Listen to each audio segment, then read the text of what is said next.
Manorama group, जो सोचता है वो करता है। आपके अपने सपनों का आशियाना। 2 चरण के बाद तीसरे चरण में बिहार की जनता ने ये बता दिया है कि वोटिंग कैसे होती है और वोटिंग का प्रतिशत कैसे बढ़ता है।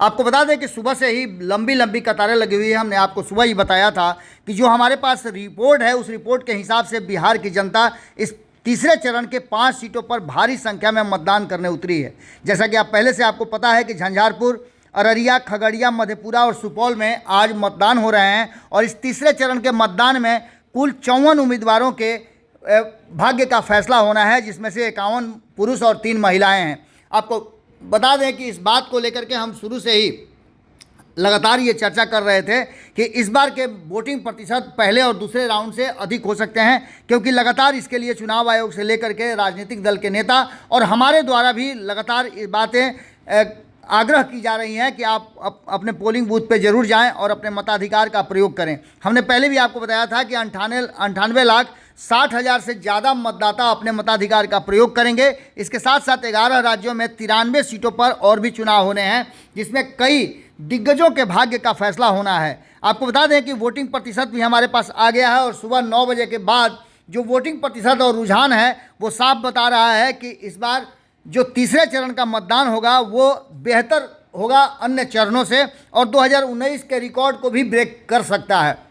आपको बता दें कि 5 सीटों का ये चुनाव पूरी तरह से दो धुरी पर आधारित है। पहली धुरी ये है कि इन 5 सीटों में 3 सीट पर जनता दल यूनाइटेड और 3 सीट पर राष्ट्रीय जनता दल चुनाव लड़ रहे हैं, तो वहीं भारतीय जनता पार्टी और लोक जनशक्ति पार्टी एक सीट पर चुनाव लड़ रही है। तो दूसरी तरफ वीआईपी और सीपीएम एक सीट पर चुनाव लड़ रही है। जहां एक तरफ झंझारपुर में रामप्रीत मंडल और सुमन महासेठ में भारी टक्कर है, 10 उम्मीदवार और इस मैदान में है, तो वहीं अररिया में प्रदीप कुमार और शाहनवाज हुसैन आमने सामने हैं। यहां भी 9 उम्मीदवार लाइन में खड़े हैं। खगड़िया की बात करें तो यहाँ राजेश वर्मा वर्सेस संजय कुशवाहा जो सीपीएम के हैं उनके साथ भिड़ंत है। यहाँ 12 उम्मीदवार कुल चुनाव मैदान में अपनी किस्मत आजमा रहे हैं। मधेपुरा की बात करें तो दिनेश चंद्र यादव और प्रोफेसर चंद्रदीप के बीच गुलाब यादव ने त्रिकोण पैदा किया है और बीएसपी से मैदान में उतरे हैं। यहाँ कुल 8 उम्मीदवार हैं। वहीं सुपौल की बात करें तो यहाँ भी त्रिकोणीय संघर्ष हो गया है। दिलेश्वर कामत जदयू के, चंद्रहास चौपाल आरजेडी के और बैजनाथ मेहता ने निर्दलीय अपना नाम दाखिल किया है। चुनाव मैदान में बड़ी मजबूती से उतरे हुए हैं। 15 उम्मीदवार कुल इस मैदान में उतरे हुए हैं। अगर बात करें 2014 की और 2019 की तो 2014 और 19 में झंझारपुर में 56% से ज़्यादा मतदान हुए थे, तो वहीं 2019 में 57% से ज़्यादा मतदान हुए थे।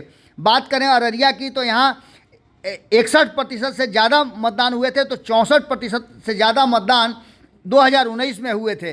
अगर खगड़िया की बात करें तो यहाँ लगभग 60% मतदान हुआ था 2014 में, लेकिन 2019 में यहाँ मतदान का प्रतिशत घटा था और यहाँ 57 से 58% तक मतदान हुआ था। बात करें मधेपुरा की तो यहाँ लगभग 60% मतदान हुआ था और 61% मतदान 2019 में हुआ था।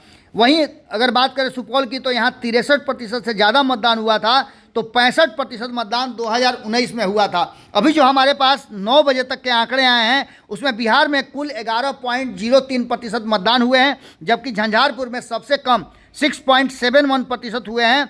वहीं अररिया में 10.97% मतदान हुआ है, खगड़िया में 10.41%, तो मधेपुरा में 10.71% हुआ। सुपौल में सबसे बेहतर मतदान हुआ है जहां 11.41% मतदान हुआ है। हमारी नज़र बनी हुई है, आपकी नज़र भारत लाइव पे होनी चाहिए। हम हर क्षेत्र 5 क्षेत्र से लगभग सभी मतदान केंद्रों से लगातार आपको अपडेट दे रहे हैं। जुड़े रहिएगा भारत लाइव के साथ। बहुत बहुत धन्यवाद। मनोरमा ग्रुप, जो सोचता है वो करता है। अगर ये वीडियो पसंद आई और वह बिहार के राजनीति और बिहारियत से सरोकार रखेनी तो सब्सक्राइब बटन दबा के चैनल के सब्सक्राइब कर ली। ओजे एगो घंटी बा, ओकरा बटन दबा देला से कुल सटीक और मारक खबर रुआ मुफ्त में मिल जाई। अगर रुआ पत्रकारिता के हमनी के नया प्रयोग में सहयोग कर चाहतानी तो ज्वाइन बटन दबा दी। पेटीएम नंबर नोट कर ली 9386816700। धन्यवाद।